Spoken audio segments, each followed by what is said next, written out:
is dangerous. We can't just go invade a country because they're doing something that we think is immoral. I know. I just think I should be doing something about the rainforest. Starlight and dewdrops. It's time to make a difference. Sounds of you heard in the day.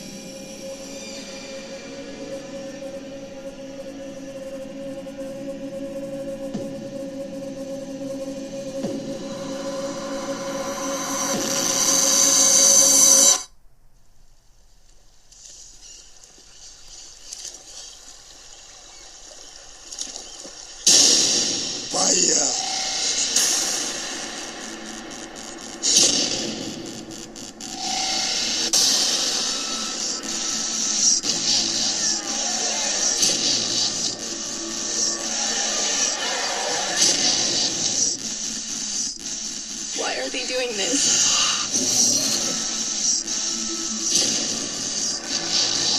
What are they going to do to us?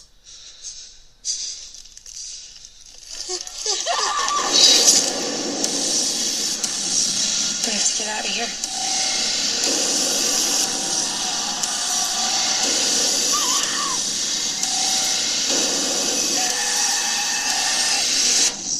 You know what this is. You know what they're doing to us.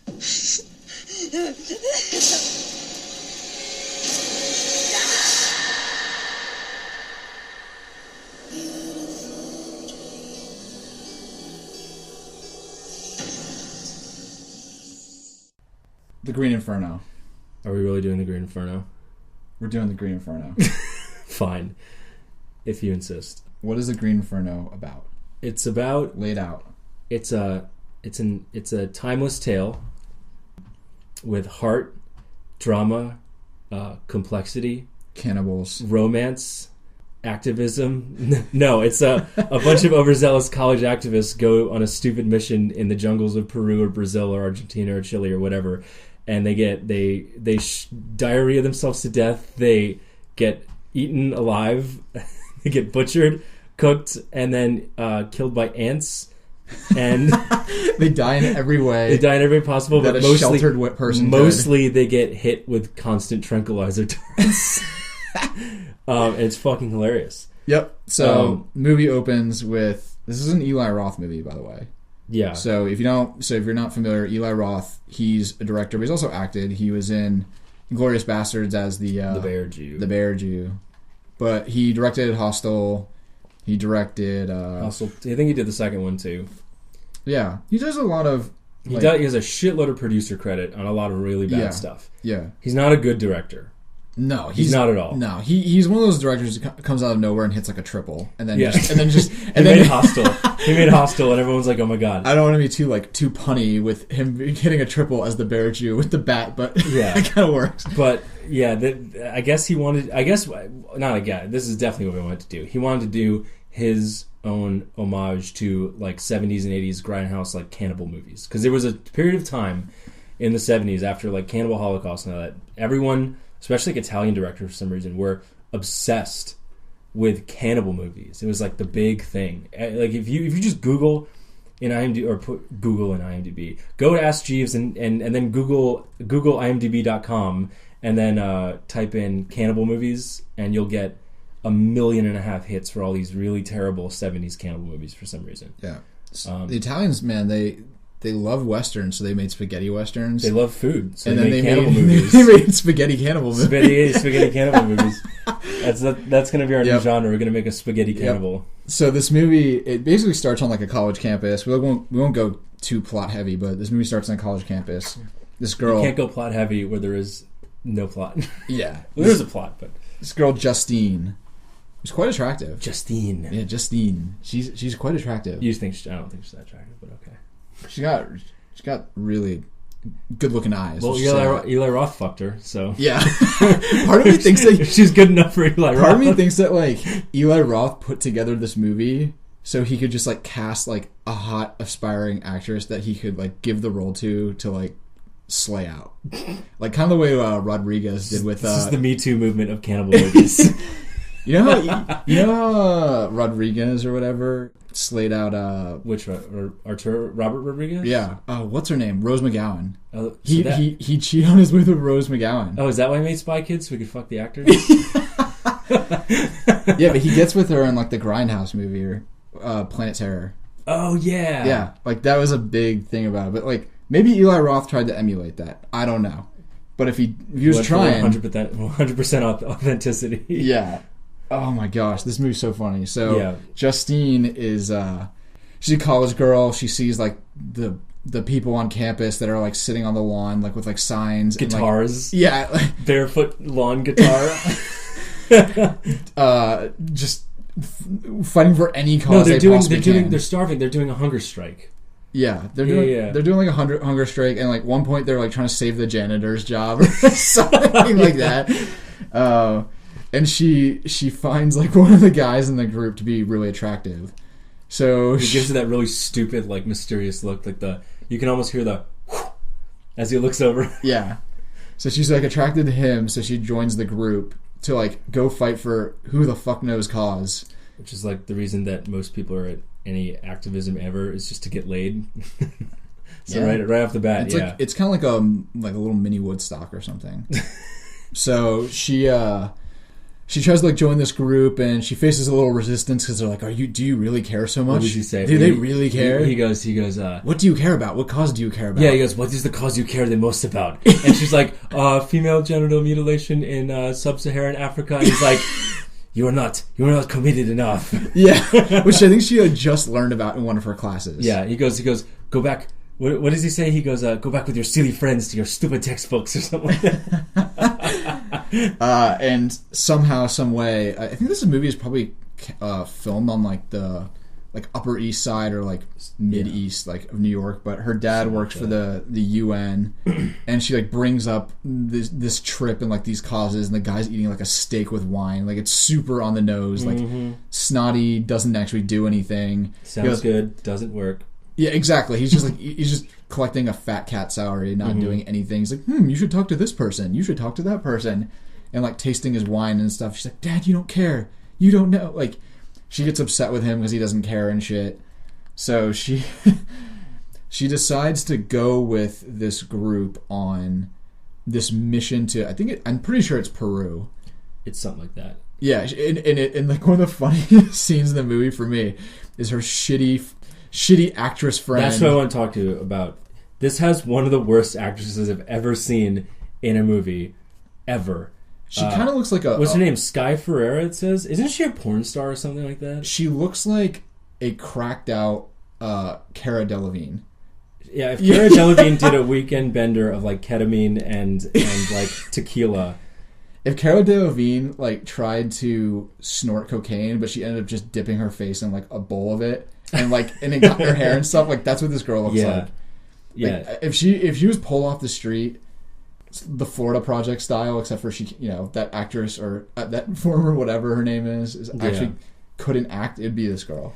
She's the worst actor I've ever seen, ever. Yeah. She delivers her lines almost like she's trying to be boring. Like in a school play. She goes, what does she go? She says something about like she Jewish says like people. Activism is so gay or something like that. Or she says something like that. But one of my favorite lines in the movie is like Justine is about to go on this trip. She's getting in a cab and she goes, she's getting in the cab. She goes to go make a difference, and she says to her friend, "See you Monday." Yeah, and then her friend goes, "Hey Justine," and then she turns over and she goes, "Never mind, I'll see you Monday." It's so bad. It's so bad. Oh my gosh. So I love anyway, it though. So they go to Peru, and like right off the bat, they're just outrageously over their heads. You got like the stoner kid, and then like the fat virgin kid who's like obsessed with Justine, named Noah, and it's clear like he's just doing this to like get friends or popularity. The guy is just if you know what this movie's about, you're like, man, this guy's just like a stake in the making. Like, he's just this guy. He's already half medium rare. Like he's like, well, this guy's a meal.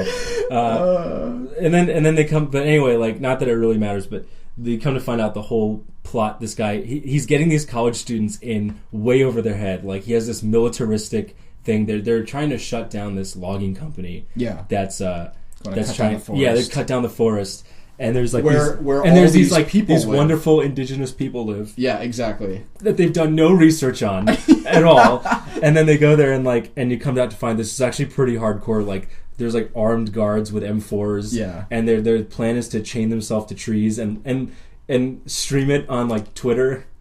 Yeah, this movie is just pure satire. It's mocking college activism. Yes, and it's so funny. It's just mocking the college student Facebook keyboard hero. I don't know what some activist ever did to Eli Roth to get him so vindictive against these people, but it's almost like he's doing this as like a punishment to them. Well, he said that, from what I read, that he said that the Occupy Wall Street is kind of like what got him started on it. Just people getting involved with stuff they don't really know anything about. Yeah, it's and there's a big element of, or I don't want to say theme, because this I think I read that. Yeah, there's like a big theme of this movie is that these college kids who are very ignorant, very naive, get into like a groupthink mentality. So the girl or the guy that Justine, the main character, likes, who's all militaristic about it, he's the only one who actually seems to know, not about the cause, but like the circumstances around it. And the risk. Yeah, and he doesn't tell anybody. He doesn't even know how to like explain anything. He's like, we're just going to save them. We're going to help them. They go, wait, they have guns? They're already in Peru, like they're there. Yeah. Like, wait a minute, what? Wait, what? Yeah, there's a funny scene where they get to Peru. Do they have guns? He goes, it's possible. Yeah, it's a funny scene where they're like, the irony bells are ringing in the background, where they're sitting at like a nice hotel in Peru. Well, there's a bunch of around bug spray. Yeah, they're passing around bug spray and like suntan lotion, and there's like a bunch of poor people outside, and they're sitting there, and they someone like brings up that there's gonna be armed guards with guns. He's like, it's possible, and the girl goes, well, how are we gonna arm ourselves? Like, what do we have? Yeah. And because he holds up his phone with like the stream they're gonna. He goes, these are our guns. It's on the nose, but it's so funny. I think that's what makes it so goddamn funny, because it's not subtle. It's outrageously on the nose. Like, it's like they told everybody to do your best caricature performance of like a college activist who doesn't know what they're talking about, and they went, got it. Yeah, it's almost like they're making fun of the actors. They're obviously not good already, but they're almost like making like a caricature of their own college selves, as if they were like really, really ignorant, really extreme, like didn't think things through past like their arms. Yeah. But anyway, let's get to the cannibal in the room. When they actually run into these people, these darling indigenous people. Well, they're on their way to see the people. Oh yeah. And another on the nose thing. One of the kids is like, is there a bathroom? They're on like the Amazon River. He's like, is there a bathroom? There's like a porta potty. And the guy just pulls off on the side and goes, go pee. And he hands him a gun. Yeah, he hands him a gun. He goes, what is this? It's like, it's for the snakes. Yeah. And then there's that great part where like all the armed guards with like tactical vests come out when they chain themselves to the tree, and then they hold like a gun to Justine's face, and they're about to blow her brains out, and all the kids are screaming in terror because they're like, oh my god, what have we done? Because these guys are like corrupt South American like contractors. They don't give a shit that like, you chain yourself to a tree. They'll run you over, or they'll just shoot you and you'll disappear. There's no law in like the Amazon and shit. Like, these places are so corrupt. This is one of the very few movies where I'm rooting against the protagonist. Like, I want to see awful things happen to these people. Yeah, and it's so parodying and satirical about our generation, but all the kids are still on their phones, like most of, at least until they have actually doing service out there, because he's like, I have connections. We'll get to satellites and we can. Yep. He's like, we are trending. Yep. They're like chained to trees with guns in their face. He's like, we are trending. Look, 50,000 views. Yep.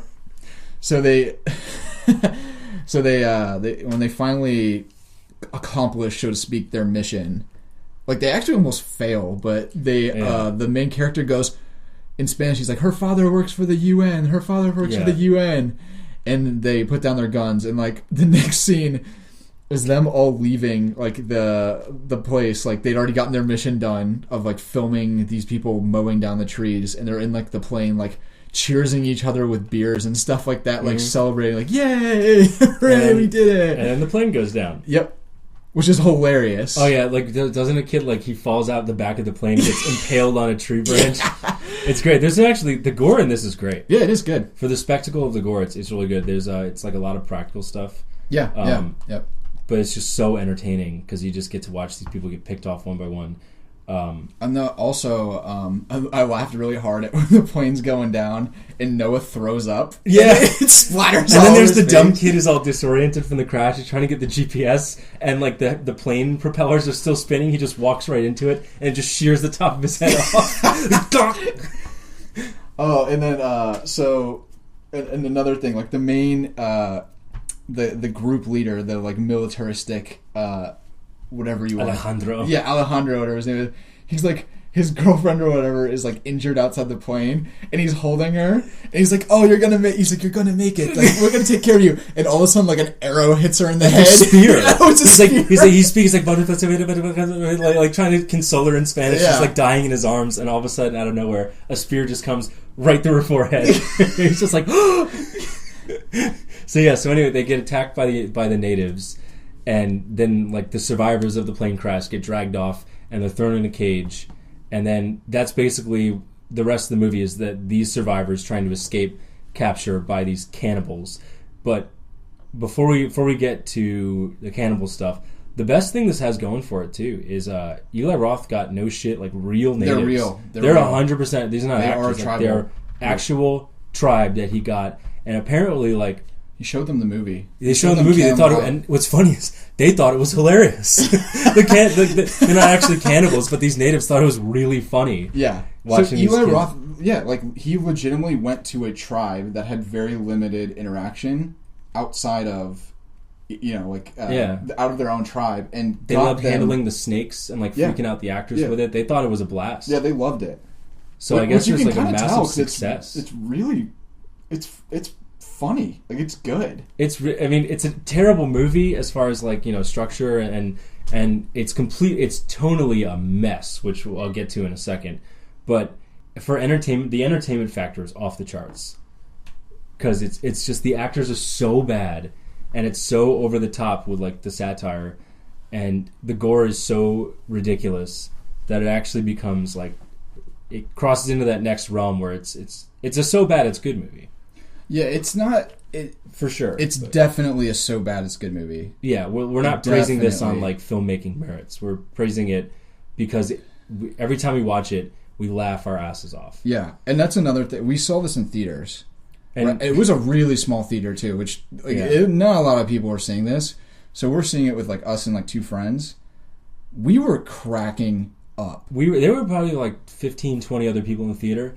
We were the only ones howling laughing. We were cackling. We were laughing our asses off. Even at the gory stuff, because like I guess everyone thought it was going to be like this big shocker cannibal movie, but especially with like the activism stuff, we were laughing really, really hard. But even like this is 2014, right? 13. Oh, 13. Yeah. But anyway, so there is the tonally it's a mess, and what I mean by that is like you'll have a moment of like really horrific extreme gore. Yeah. And then they'll do something that's just classic Eli Roth, which is like shock factor, gross, or extreme.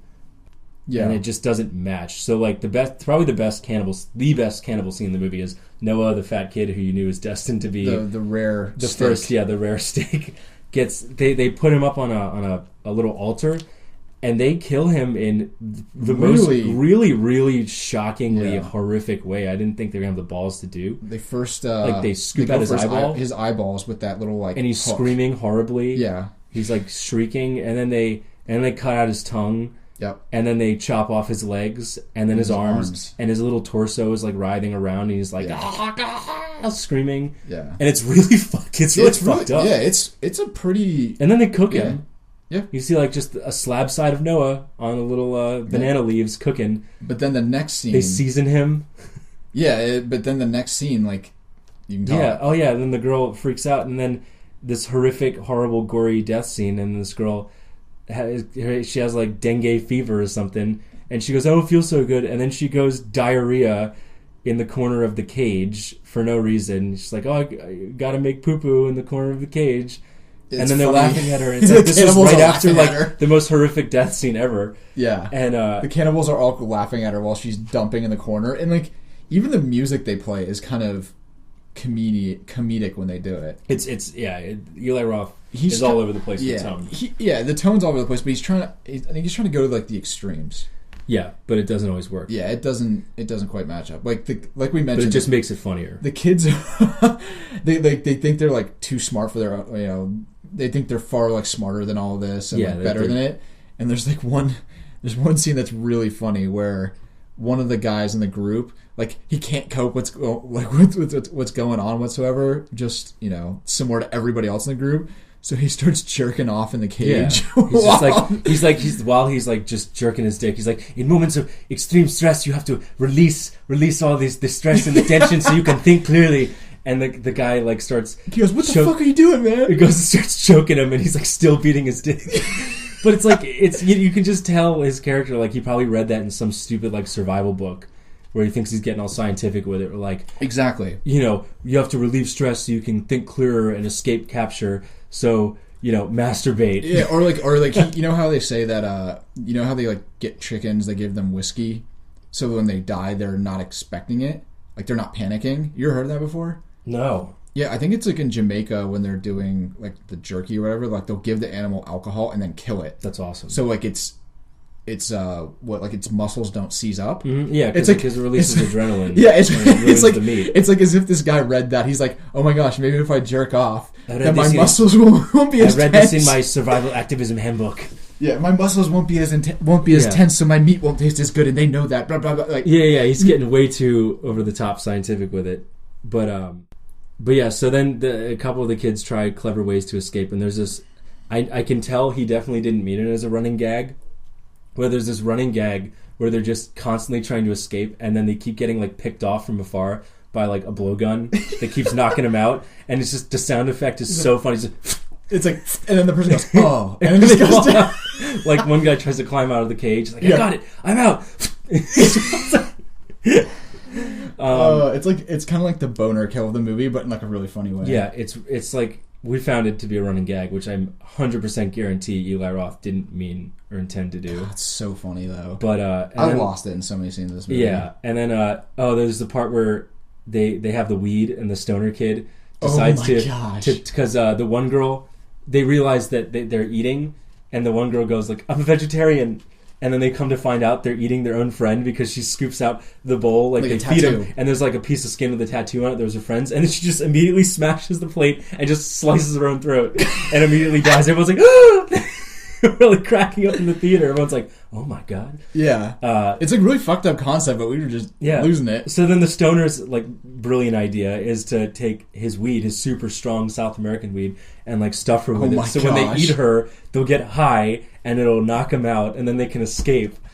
So then what happens is like they all get stoned, and then the stoner kid escapes, and then they start like play biting at him. He's like, "Ha, ha, ha." Yeah. And then they start taking real bites out of him, and he goes, "They've got the munchies."